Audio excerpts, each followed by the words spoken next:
My name is Abbas Milani. I direct the Iranian Studies program here at Stanford. Let me begin by welcoming you all to our first event of the spring.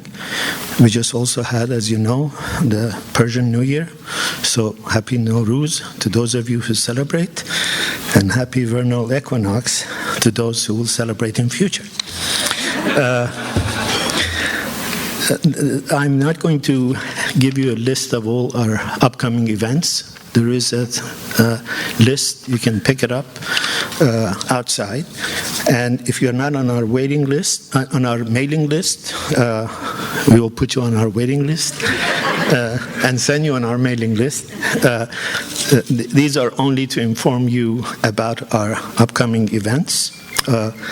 Somebody is trying to get on the list. Tell them we'll be glad to add them. Let me just tell you about our next two events. Thursday, April 9th, we have Soli Shahvar visiting from Israel.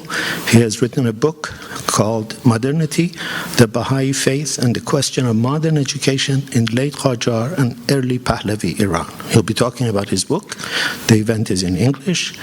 And then Thursday, May 7th, we have Hossein Amanat visiting to talk about the quintessential architectural monument of 20th century Iran, the Shahyad bridge that he designed. So these two events are the next two events that I think you should put on your calendar. We have a couple of other events coming up in our Festival of Iranian Arts, and if you are on our list, we will be glad to send you an announcement. I want to offer a special welcome to all of you for coming, but also to Kate Wall, the editor-in-chief of Stanford University Press. Her interest in this important novel was critical in the book's expeditious publication. Stanford has never published a novel before, and because of her interest and affection for this book, Stanford University Press has now launched a series of works of fiction, and this novel is the first, and I think it will remain the best. Kate has played a critical role in rapidly making Stanford University Press a premier publishing house for scholarly and now fictional books about Iran and the Middle East. And now about our author tonight. It is truly my singular pleasure and privilege to introduce to you Bahiyyih Nakhjavani. Let me begin where I should have ended. In my view, there is no fiction writer of Iranian origin writing in English who has her mastery of English prose, her enticing sense of narrative. Her parsimony in all she writes is matched only by the elegance of her language and the acuity of her observations.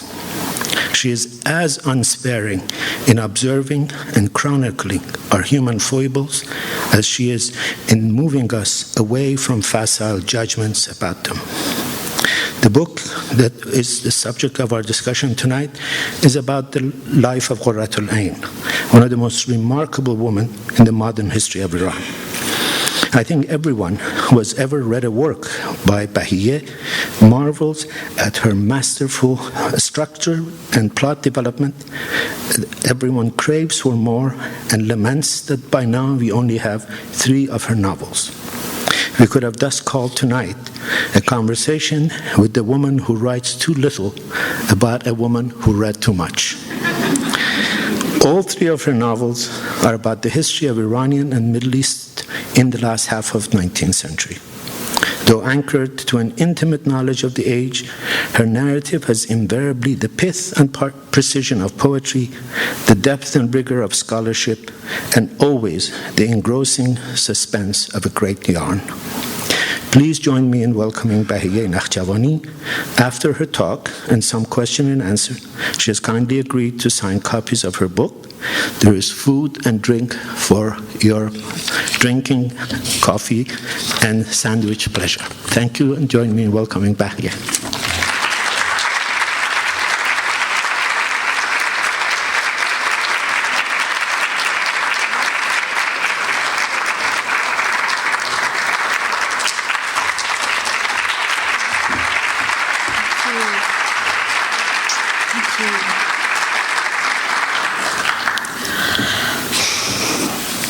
can one begin to speak after an introduction like that? You'll be weighing every word I utter and realizing its worthlessness. I cannot begin without thanking, first of all, Professor Milani for the immense honor of this opportunity to return to Stanford, and to also thank not only the Iranian Studies Program for that hospitality, but also the sponsorship of the Endowment in Persian Letters and the Amin Banani Memorial Fund. I would like particularly to add my thanks to Kate Wall, without whom, as he has said, this book would not exist. And it has been an absolute joy to meet her and to realize that she is truly an editor of great works to come. And you must keep your eyes on the fiction imprint at Stanford University Press. What usually happens at the beginning of any lecture of this kind is that we start with the thanks and then we go on to the apologies. And I have to first apologize for the title of this lecture. I didn't mean to suggest that Persian women lied. And when my father heard that I had chosen this title, he got terribly worked up and said, "But they'll think you are lying, so that will be really a bad start." So my apologies for that, and I hope that I will explain it in due course. And after the thanks and the apologies, the usual customary process here is to give you an anecdote, especially in light of your expectation of my being a liar. So I have to start by assuring you that what I'm going to tell you is hard, solid fact, and not only fiction. And the way we become accustomed to doing that in writing as well as in speech is that we invariably start with an anecdote, if you notice. There has to be something based on time, place, action, characters. When did something happen? Where did it happen? Who did it? And what were the consequences? And as soon as you do that, it's very journalistic, of course, everybody feels comfortable. We feel as if we're going to talk about real things. And this has been established not only by journalists, but by some very great writers. Gabriel Garcia Marquez does it, Nabokov did it, and of course, Stephen Greenblatt made it a high form of literary criticism to start by telling us that in 1595 or 48 a ship happened to draw into the harbor, and at that point something critical happened and we all knew that we would have Shakespeare with us. So I'm going to start with an anecdote as well. Actually, I'm going to do the typical Persian thing, and I'm going to have several anecdotes, one leading into the other. And the first one is, of course, the one that you're all expecting, so I'll start with that to get rid of it. In 1848, they say, in a remote province of Mazandaran, a woman came into a public place without her veil on. You knew I was going to say that, right? That is basically all we all think whenever we mention the name of Tahirah Qurratulain. That is the anecdote that somehow symbolizes the entire life of this woman. I'm going to go on with another anecdote because it's closely linked. It's closely linked to the other time I came to Stanford, so it's got a very personal connection with my being here.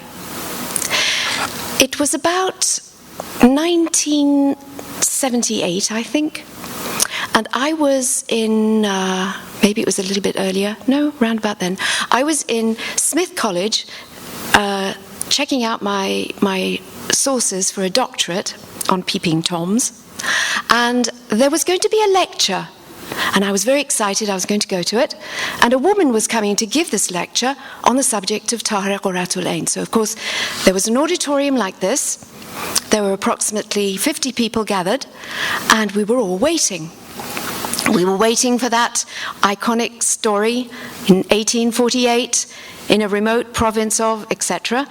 And we waited, and 45 minutes went by, and this person never showed up. Now, I have to tell you, she was a little bit eccentric. Her name was Marzieh Gale. She had a Persian diplomatic father, she had a blue-blooded Bostonian mother, and the marriage between this unlikely couple in 1904 was the very first marriage between an American and a Persian Baha'i.